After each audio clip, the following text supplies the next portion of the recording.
So now we are approaching the next weapon of love called believes all things. Love believes all things. Before we get to this weapon, there's something I want us to consider that we are experiencing from the first three weapons of patience, kindness, and bears all things.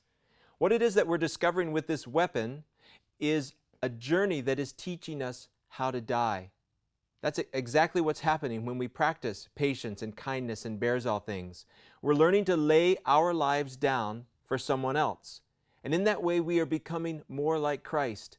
We are finding the journey that gives us the wisdom and the strength to put aside our carnal nature, put aside our flesh, so that we can actually live life from a place of love.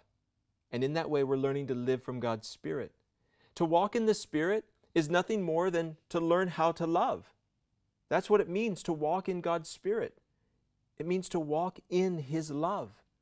And 1 Corinthians 13 gives us actually the path in which we can discover that process, that movement of knowing God, entering into the fullness of His heart, so that we can walk in the fullness of His Spirit. And it's a beautiful experience. In fact, Paul says it's the most excellent way. So if the first three steps teach us how to die, the next three steps teach us how to live. Now we're looking at the resurrected power of God in the form of love. And it begins with believes all things. So what is this weapon and what does it do? Well, it's really beautiful and it's incredibly powerful and it's creative.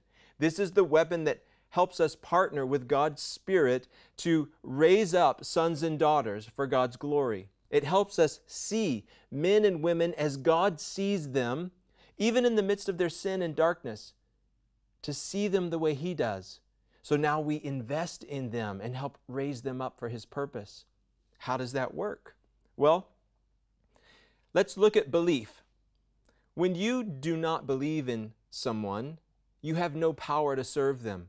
There's no energy, no desire inside you to go and invest in their life. But when you do believe in someone, even if they are struggling, that belief gives you energy and power to get up and invest in their life. Well, this is a part of God's nature. This is a part that He wants us to enter into, to find what is good and noble and excellent in people. So it stirs up belief inside of us.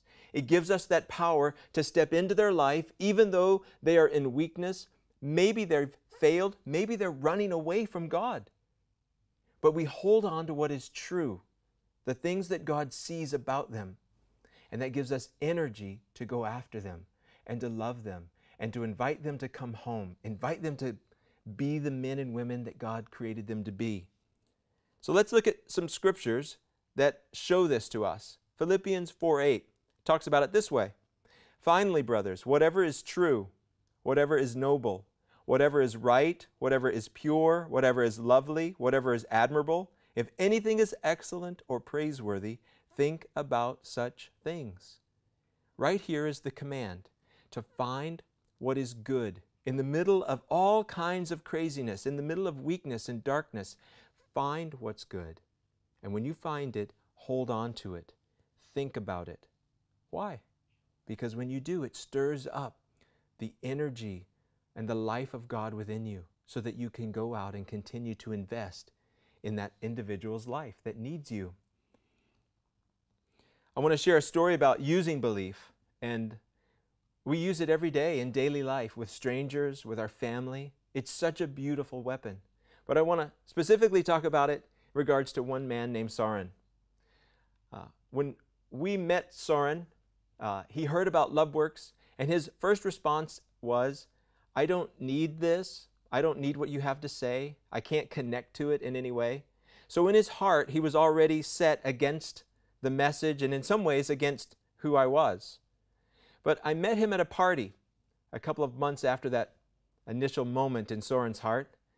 And the Lord gave me a word about his identity, who he is.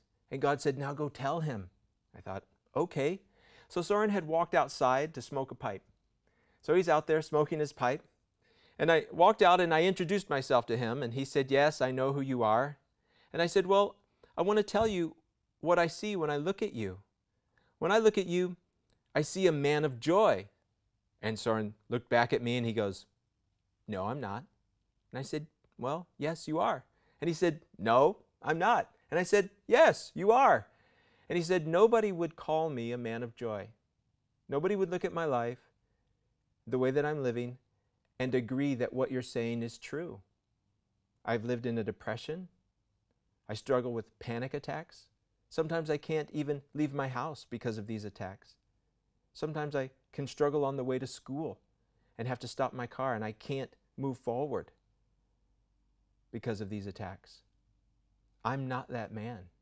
I'm not a man of joy. And I said, Soren, I see the way that you're living, and I understand that this is what's happening in your world, and I know that you feel very connected to it. And that's exactly what it wants you to do. It wants you to take this thing that's happened to you, and it wants to identify you and say, this is who you are. But that's a lie. You are not that man. You are truly God's son of joy, and I see you. And I said, in fact, I believe this so much that I'm not going to call you Soren. I'm only going to call you man of joy. And he thought, that's crazy. You're just a crazy American.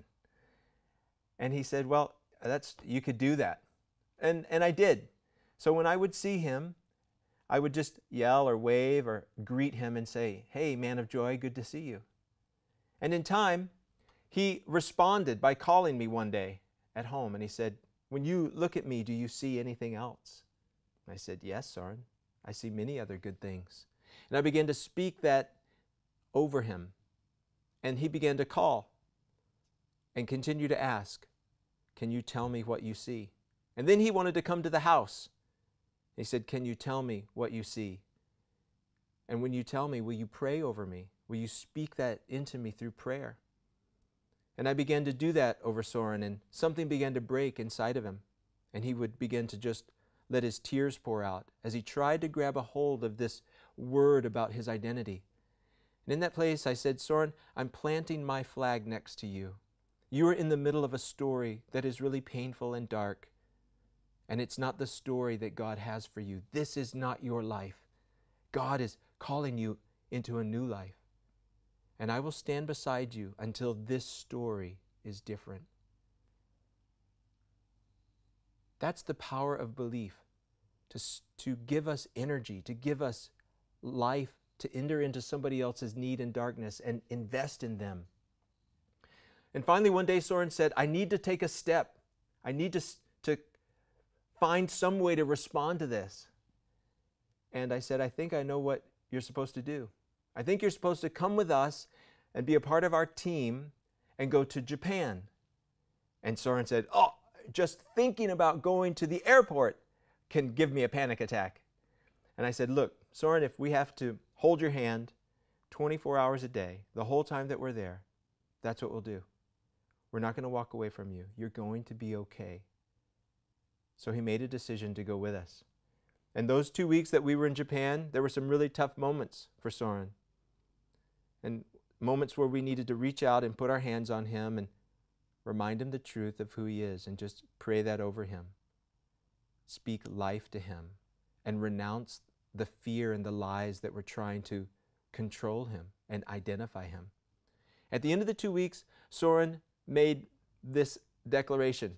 He said, I'm going to go by myself to the train station. I'm going to get on the train, and I'm going to the biggest station in Tokyo, Shinjuku. I'm going to get out and walk around by myself. Then I'm going to get back on the train and come home. We knew this was a huge step for Soren. He was really going to face the giant of fear. And he did. He had been spoken into for months, for over a year, the truth of who he is. And today he was going to step out in it by himself. And he found the strength and the energy to do it. And he came back filled with joy that he did it. We get back home, and Soren received a phone call. We were living in Denmark at the time. And Soren ends up calling me. And he's filled with joy and he's excited. And he said, you'll never guess what happened. One of a really super great photographer in all the world contacted me and is very interested in my work, and he wants me to partner with him. And he said the only way that he could hire me is if I could agree with him that I could travel anywhere in the world all by myself. I had to be able to do that. And I told him, yes, I could. He said, in that moment I realized that I would have had to say no to my dream, no to something that I had desired and worked for because of fear. But in that moment, I could say yes. I could say yes because you stood beside me and helped me face that fear and helped me overcome it, so that now, when the opportunity came, I could stand up and be the man that God created me to be, to go live a life of freedom. I could say yes to my life and to my desires. This is the power of believes all things. Today, Sauron has traveled all over the world by himself in some of very dangerous situations. And he still faces fear, but the point is he can. He can face the fear and overcome it. He's not without fear, but now he knows how to break through the strength of who he is and who God created him to be, knowing that he has brothers that have stood beside him, that have fought for him, that remind him of the truth of who he is. Today he lives as that man. This is the power that God has invited you into through believes all things. He first speaks it to you. He wants you to discover who you are. Be filled with the truth of who you are and stand up and be that man, be that woman. Then he wants you to take that same weapon and use it in the lives of those that you love. And when you do, you lead them to life and to transformation through the weapon of believes all things.